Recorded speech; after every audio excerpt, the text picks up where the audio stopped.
Hello viewers, welcome to Vamsi the tech YouTube channel. ఇప్పటివరకు మన ఛానల్కి కొత్తగా వచ్చినట్టయితే సబ్స్క్రైబ్ చేసి పెట్టుకోండి. ఐసెట్ గురించి అప్డేట్స్ మొత్తం ఇస్తూనే ఉంటాను. చాలామంది చూస్తున్నారు కానీ సబ్స్క్రైబ్ చేసుకోవట్లేదు. So please subscribe.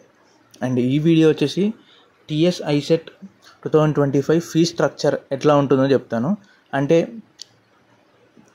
నేను ఒక ఎంబీఏ స్టూడెంట్. సో నేను ఉన్నప్పుడు ఒక 2 years బ్యాక్ ఎట్లుందో ఫీ స్ట్రక్చర్ జస్ట్ ఆ పర్సంటేజెస్ చెప్తాను. ఎంత గవర్నమెంట్ కట్టింది, ఎంత నేను కట్టాను.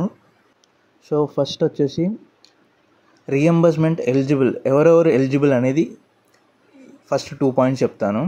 ఇన్కమ్ బిలో 2 lakhs ఉండాలి. మీ ఇన్కంలో కొంతమంది పెట్టించుకుంటారు, వాళ్ళ ఫాదర్ ఇన్కమ్ 2 lakhs అబవ్ ఉందనుకో రీఎంబర్స్మెంట్ రాదు. అండ్ స్కాలర్షిప్ కూడా ఎలిజిబుల్ కాదు. ఇన్కమ్ బిలో 2 lakhs ఉండాలి. అంటే 90,000, 1,20,000 ఇట్లా పెట్టుకుంటే రీఎంబర్స్మెంట్ వస్తుంది.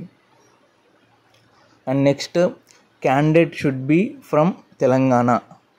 ఆంధ్ర నుంచి ఎవరైనా వచ్చి రెసిడెన్షియల్ అడ్రస్ ఆంధ్ర నుంచి ఉన్నా, ఇక్కడ హైదరాబాద్లో ఎంబీఏ చేద్దాం అనుకున్నా కూడా, ఎంసీఏ చేద్దాం అనుకున్నా కూడా వాళ్ళు ఎలిజిబుల్ కారు రీఎంబర్స్మెంట్కి. మైనారిటీ వాళ్ళకి, ఎస్సీ వాళ్ళకి, ఎస్టీ వాళ్ళకి ఫుల్ రీఎంబర్స్మెంట్ ఉంటుంది. అంటే మీరు సీట్ కన్ఫర్మేషన్కి ఒక 100 rupees తెలంగాణ గవర్నమెంట్కి కట్టాల్సి వస్తుంది. అండ్ బీసీ వాళ్ళ గురించి చెప్తాను నేను. ఓన్లీ మైనారిటీ, ఎస్సీ, ఎస్టీ వాళ్ళకి మాత్రం ఫుల్ రీఎంబర్స్మెంట్ ఉంటుంది. అంటే మీరు ₹1 కూడా కట్టాల్సిన అవసరం లేదు, except that 100 rupees only. And next BC వాళ్ళు, బీసీ అన్న ఓబీసీ అన్న ఒకటే.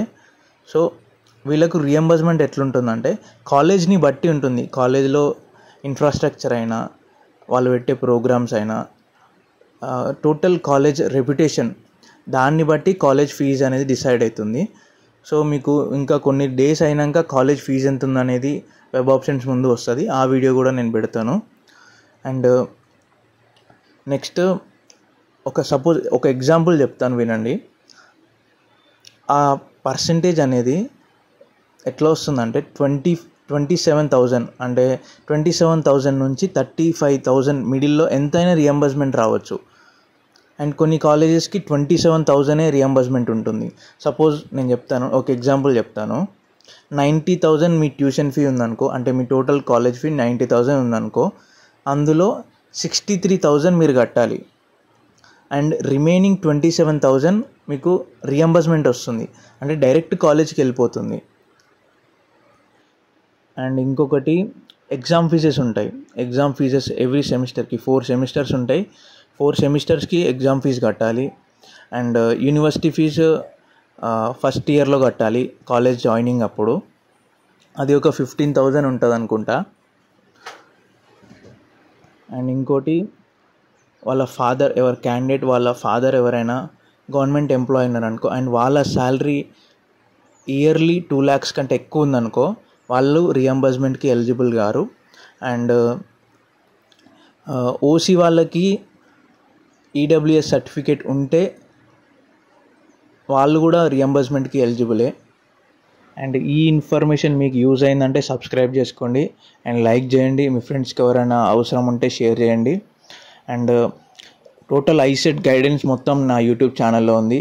Documents list, top MBA colleges, top MCA colleges, and top 50,000 rank వాళ్ళకి కాలేజెస్, ఏ కాలేజ్లో పెట్టుకుంటే బాగుంటుంది. అండ్ ఇవన్నీ వీడియో చేసి పెట్టాను. And please go and check and subscribe చేసుకోవడం మర్చిపోకండి. Thank you.